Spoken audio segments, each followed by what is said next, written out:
Hi friends, இன்றைக்கி நான் உங்களுக்கு வாழைப்பூ சுண்டல் எப்படி செய்கிறேன்னு காட்ட போகிறேன். வாழைப்பூ சரியான நியூட்ரிஷனான ஒரு வெஜிடபிள் உண்டு. இதை இந்த மெத்தடில் நீங்கள் செஞ்சு கொண்டீங்கன்னா இது மட்டுமே போதும் சோறு சாப்பிட்றதுக்கு. இது லேடிஸ்க்கு, யங்ஸ்டர்ஸ்க்கு மிச்சம் நல்ல ஒரு வெஜிடபிள் உண்டு. இதை நாங்கள் எப்படி சொல்கிறேன்ட்டு பார்ப்போம். வாங்க இப்போ நாங்கள் வீடியோவுக்கு போவோம். வீடியோவை ஸ்கிப் பண்ணாமல் பாருங்கள். உங்களுக்கு பிடிச்சிருந்தால் லைக் பண்ணி எனக்கு ஒரு சப்போர்ட் எடுத்தாங்க. வாங்க நாங்கள் இப்போ இது செய்கிறதுக்கு போவோம்.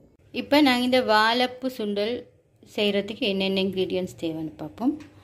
வாழைப்பூ நான் ஒரு அளவான சைஸ் ஒன்று தான் எடுத்துக்கிறேன். அடுத்தது தேங்காய் துருவல் கொஞ்சம் வேணும். அது ஒரு கப் மட்டும் இருந்தால் போதும். வாழைப்பூட சைஸுக்கு மாதிரி எடுத்துக்கோங்க. சில்லி ஒரு 3-4 சில்லி எடுத்து நான் அதை சப் பண்ணின மாதிரி வெட்டி எடுத்துக்கிறேன். மற்றது மீடியம் சைஸ் ஆனியன் ஒன்று கட் பண்ணி எடுத்துக்கிறேன். இன்றைக்கி இது கார்லிக் மட்டும் நான் கொஞ்சம் இடித்து எடுத்துக்கிறேன். ஜிஞ்சர் தேவையில்லை இதுக்கு, கார்லிக் மட்டும். அடுத்தது வத்தலும் கறி லீவ்ஸும். இது தாளிப்பு மிச்சம் முக்கியம். அடுத்தது இதுக்கு டர்மரிக் பவுடரும் கடுகும் ஆயிலும் தேவை, உப்பும். இப்போ வாங்க நாங்கள் ஃபஸ்ட்டுக்கு இந்த வாழைப்பூவை நாங்கள் கட் பண்ணிக்கொள்வோம். வாழைப்பூ கட் பண்ணக்குள்ள எப்படியும் நாங்கள் பழைய கட்டிங் போர்டு தான் எடுக்கணும். ஏன்னா அதில் கசர்படும். ஸோ அதனால் நான் இப்படி ஒரு கட்டிங் போர்டு எடுத்துக்கொள்கிறேன். இப்போ நாங்கள் இந்த வாழைப்பூவை கட் பண்ணிக்கொள்வோம். வாழைப்பூ கட் பண்ணக்குள்ள ஃபஸ்ட்டுக்கு அதில் முத்தின தோலிக்கும் ஸ்டார்ட்டில் அதை நாங்கள் எடுத்து வீசிடணும். இப்படி நல்ல பிஞ்சு தோல் தான் சரி. இப்போ இதை நாங்கள் கணக்காக 2 வெட்டிக்கொள்ளணும். வாழைப்பூவை நாங்கள் சரியான தின்னாக தான் கட் பண்ணணும். நல்லாவே தின்னா அப்போ தான் டேஸ்ட் ஆயிக்கும்.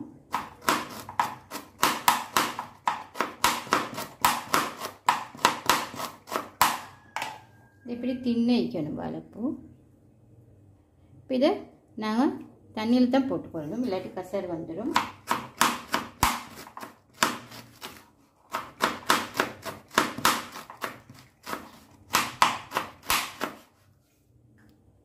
வாழைப்பூவை கட் பண்ணிட்டு இந்த நெட்டி துண்டை நாங்கள் எடுக்கிறது இல்லை, இதை நாங்கள் வீசிடணும். நான் இந்த வாழைப்பூவை கட் பண்ணிட்டேன். இப்போ பாருங்கள், இதில் வெறுமே கசர் தான் இருக்கு. இப்போ இந்த கசரை போக்கி கொள்றதுக்கு ஒரு சின்ன டிப் ஒன்று நான் உங்களுக்கு சொல்கிறேன். இது ஹாட் வாட்டர் எல்லாம் போட்டு கழுவ தேவையே இல்லை. நாங்கள் ஹாட் வாட்டர் எல்லாம் போட்டு இதை வாஷ் பண்ண என்ன நடக்கும்டா, இதில் இருக்கிற நியூட்ரிஷன்ஸ் எல்லாமே போய்த்திடும். ஸோ அதனால் அப்படி ஒன்றும் செய்வானு. இதுக்கு ஒரு சிம்பிள் வழி ஒன்று இருக்குது. ஃபஸ்ட்டுக்கு இதில் நான் வச்சுக்கிற தண்ணி அப்படியே வடிக்கணும். நான் வடிச்சிட்டு வரேன். இப்போ நான் இதில் உள்ள தண்ணி அப்படியே வடிச்சு கொண்டேன். இப்போ நெக்ஸ்ட் இதுக்கு நான் எடுத்து வச்சுக்கிறேனே ஸ்க்ரேப் கோகோனட், அதால் கொஞ்சம் இப்படி போட்டுக்கணும். போட்டு இது நல்லா பிணையணும். நல்லா பிணைஞ்ச போல இல்லை.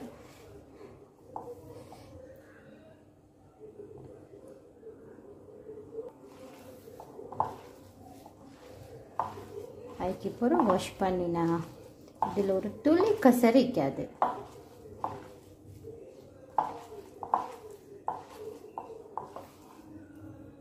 நாங்கள் இதை நல்லா கழுவி நல்லா ஸ்குவீஸ் பண்ணி தண்ணியெல்லாம் நல்லா வடிச்சுட்டு இதிலே திருப்பி போட்டுக்கணும்.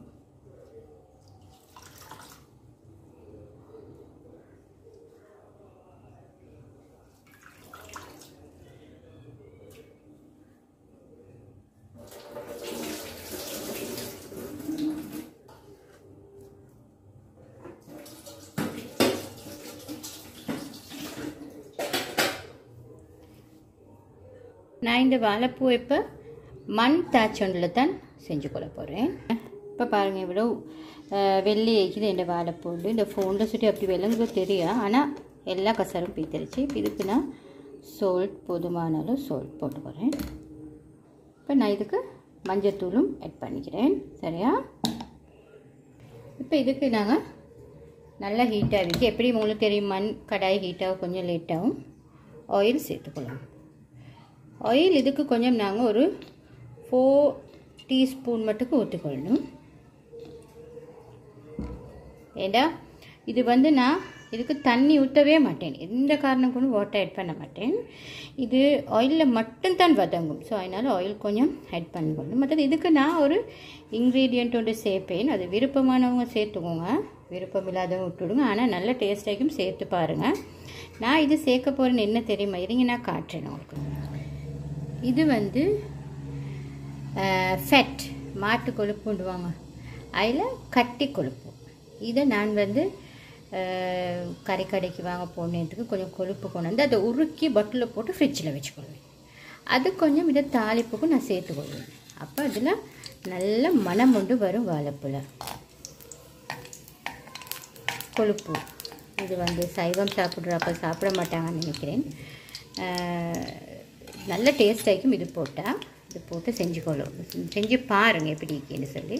இப்போ நான் தாளிப்புக்கு எடுத்து வச்சுருந்தேன், அது எல்லாத்தையும் நான் இதில் ஆட் பண்ணிக்கிறேன்.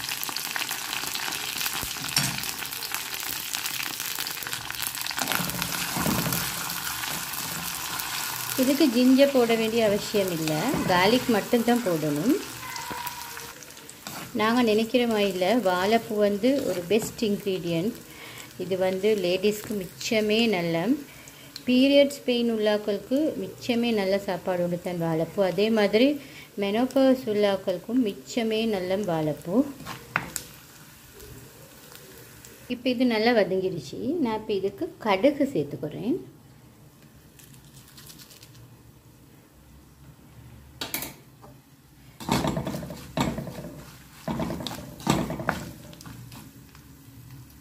கடுகு பொரியுது.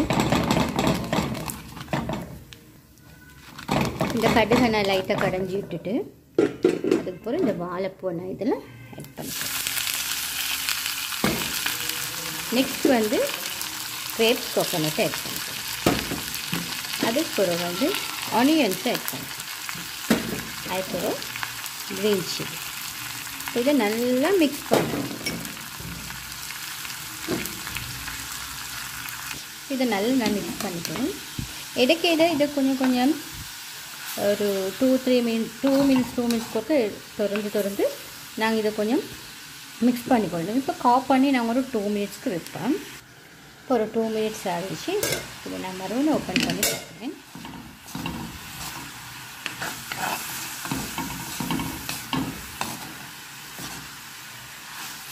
நான் இதுக்கு ஒரு சொட்டும் தண்ணி ஊற்றலை, நீங்கள் நோட் பண்ணிட்டீங்க.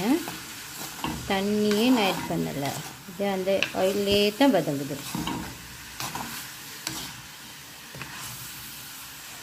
இப்போ நல்லா வதங்கின பொருள் தான் நாங்கள் இதுக்கு சால்ட் போதுமானு பார்க்கணும். சால்ட் கொஞ்சம் நம்ம ஆட் பண்ணணும்னா கொஞ்சம் சால்ட் ஆட் பண்ணிக்கிறேன். மறுபடியும் இதை நாங்கள் இன்னொரு 1 மினிட் இதை க்ளோஸ் பண்ணி வைப்போம்.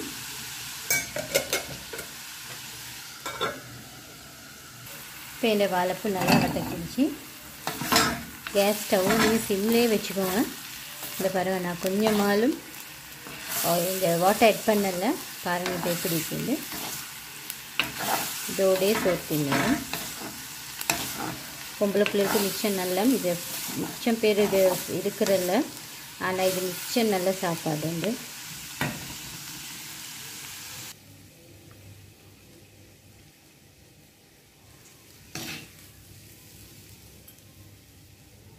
என் வாழைப்பூ சுண்டல் ரெடி ஆகிடுச்சு ஃப்ரெண்ட்ஸ். என் ரெசிபி உங்களுக்கு பிடிச்சிக்கும்னு நினைக்கிறேன். என் ரெசிபி பிடிச்சிருந்தா எனக்கு லைக் ஒன்று தாங்க. இது வரைக்கும் சப்ஸ்கிரைப் பண்ணாதவங்க என்னை சப்ஸ்கிரைப் பண்ணி சப்போர்ட் ஒன்று தாங்க. இதே மாதிரி இன்னொரு ரெசிபியில் சந்திக்கிறேன். அது வரைக்கும் பாய் ஃப்ரெண்ட்ஸ்.